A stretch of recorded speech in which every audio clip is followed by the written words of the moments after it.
에테르 제국 사화. 전편의 해답입니다. 다 맞추었죠?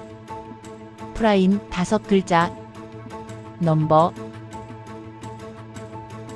6글자였네요. 천년 전 이야기를 하는 소녀 윤서아. 한자란 무엇인가? 그것은 단순한 글자가 아니다. 수천 년 인류의 지혜가 한 획 한 획에 새겨진 살아있는 역사다. 윤서아는 그 획 속에서 목소리를 들었다. 한자 시험지가 돌아왔다. 윤서아는 자신의 시험지를 받아들고 조용히 바라봤다.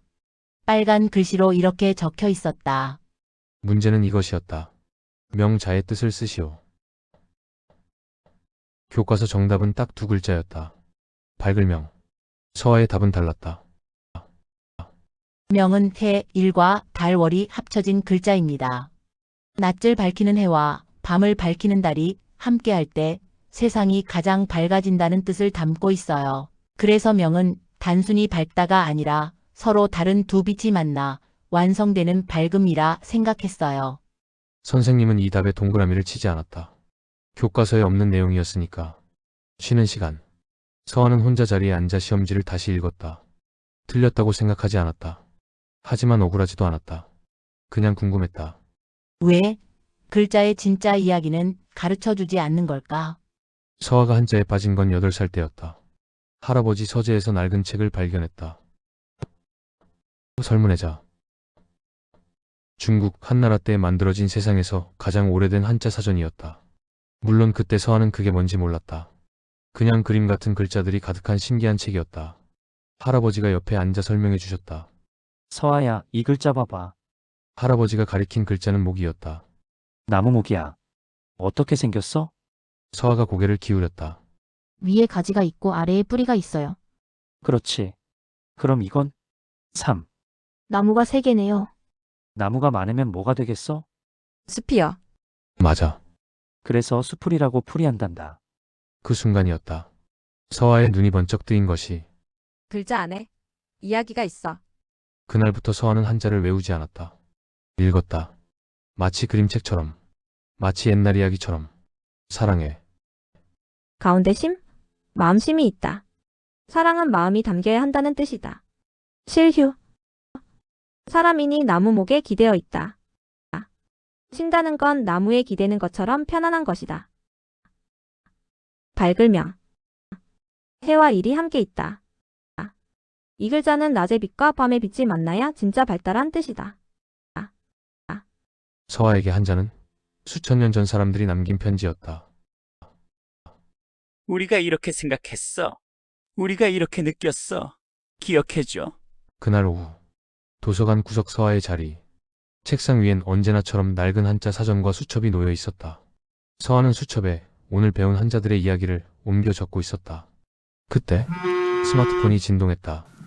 처음 보는 알림. 검은 화면에 흰 글씨. 다음 빈칸을 채워라. 2, 3, 5, 7, 1, 1, 1.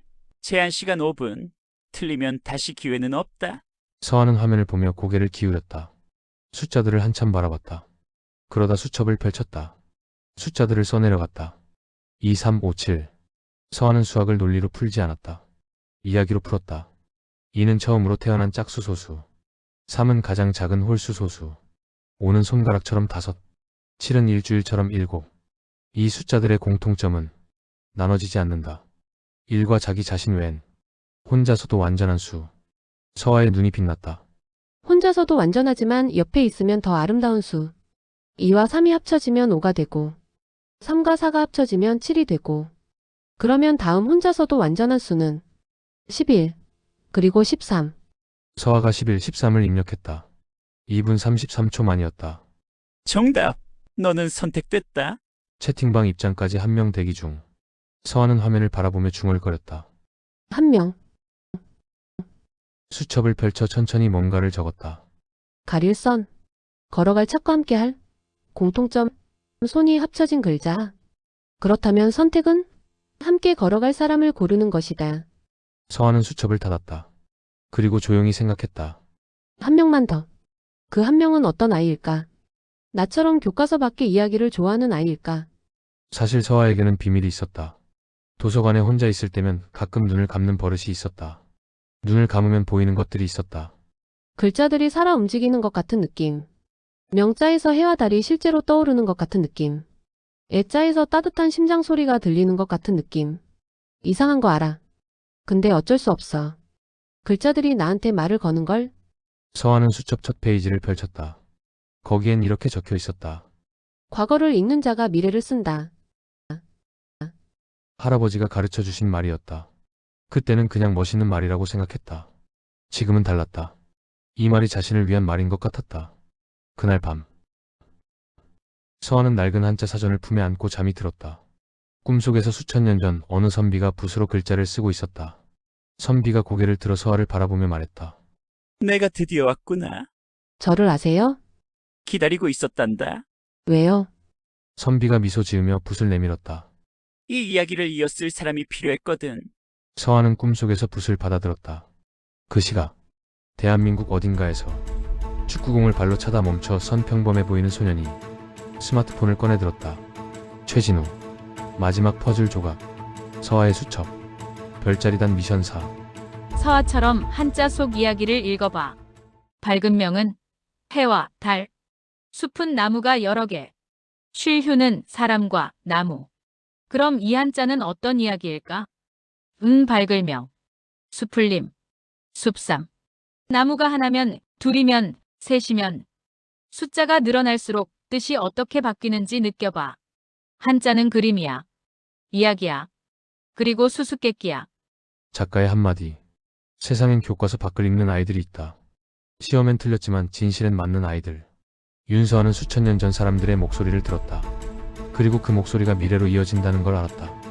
다음 장, 드디어 마지막 퍼즐이 맞춰진다. 최진우, 가장 평범해 보이는 소년이 가장 늦게, 그리고 가장 다르게 문제를 푼다. 그의 답이 나머지 넷을 하나로 만들 것이다.